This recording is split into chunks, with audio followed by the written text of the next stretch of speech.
Welcome to Two Guys from Rejoice. I'm Adam. I'm Steve. Where you been, man? Man, it's been a minute. It's been a minute. Just getting around all over the place. So I've been on the road for the last 6 weeks. Yeah. So we kind of, I guess, by way of update, we've moved to O'Fallon. We've got a short-term trip to Ecuador coming up, another one in the fall, and then When do you leave for Ecuador? so we leave for the short-term trip Friday morning, and so on the 28th we'll be heading there, and then Tell us about the trip. What's gonna be so done? this one is a combination Hannah Project, CMP or College Mission Program, and E-Team. So we've got Wow. we've got professionals, adults. We've got college age or younger adults, and then we've got teenagers as well. And we're going to be doing construction project at the residence home at the school It's a there. good thing you don't have any hair left. Yeah. You'll be pulling that out. Pulling that out by the time we're done. We'll be doing some medical clinics, and then we'll be doing kids camps, kind of like a VBS. Yeah, good. In the villages. That'll be too. exciting too, to get to see where you're gonna be. Again, I know you've been there, but it's always exciting to go and get to dream and plan and think about what it's gonna be when you get there, So how'd you get to, Adam, how did you decide to go to Ecuador? I'm sure one day you woke up and you just thought, let's just go to Ecuador. And it was a process that God used really 20 years to get us to that point. If I really think that if He had called us to Ecuador 20 years ago, I would have misinterpreted. I'm not sure I would have heard Him.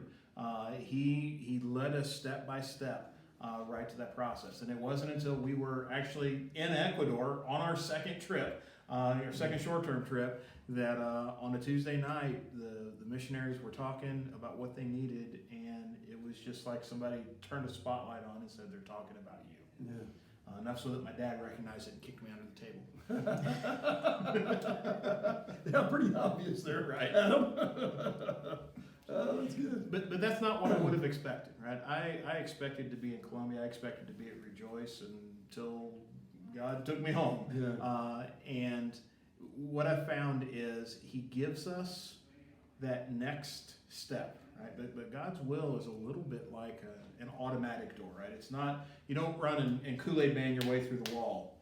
You walk toward that door that you think He's leading to, and He opens it, right? It's like going to Walmart. I can sit in the parking lot all day and stare at that door, and it'll never open. It doesn't open until I walk toward it. And I think that's right. I think that God does that a lot. He starts he gets you going in a direction, and it's almost like you just kind of keep going through doors that are open. And if the door closes, then that tells you something too. Right. But when He's in it, it just seems like He just keeps making a way. He just keeps opening the door until He gets you where He wants you to be. And it's exciting to follow Him because you can almost literally see His hand every step of the way. Because things that just, some people would call it coincidence, but I'm telling you, that's an awful lot of coincidences that He puts in your path to get you where He wants you to be. I've got a pastor friend in Kansas City, calls that a divine synchronicity. I Two love it. things that happen at the same time, but God made them both I happen. love it. That's good. That's I like it. I may have to rip that off. Absolutely. So So you got some changes too. yeah, a little bit. That's another thing. Here at church, we started praying back in March about just really asking God to make Rejoice into the church He wanted us to be. And you never know when you start something like that what God intends. And I never would have dreamed. I really thought that Rejoice would be where until they ran me off. This is where God had placed us. And but He changed that. And I'm excited to become the missions director for the state of Missouri Fruitful Baptist.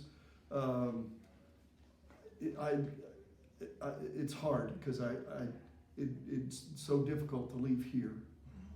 So much of my life is wrapped up in the ministry here. But I have to remind myself, it's not my church, it's God's church. And I gave my heart to Him, my life to Him a long time ago. So when He says go, It's time to go. time to go. And He opened the door, and we started taking those steps, and the doors just kept opening. And it's a great honor for me. I love missions. My life, for the most part, has been all about church planting or international missions, or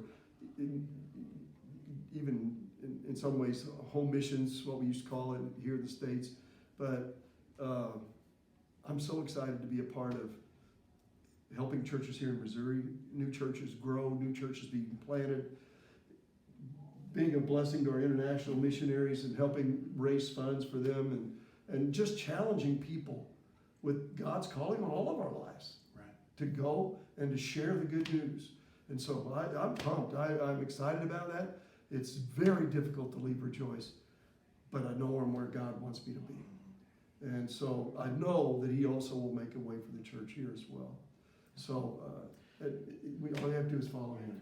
We're called to be his witnesses. That's right. We're called to make disciples wherever it is that he leads us. So our encouragement to you this week, it's a little bit dangerous, right? Pray that God would show you which doors it is he wants you to walk through. And don't be afraid to follow what he's doing. Greatest adventure of your life.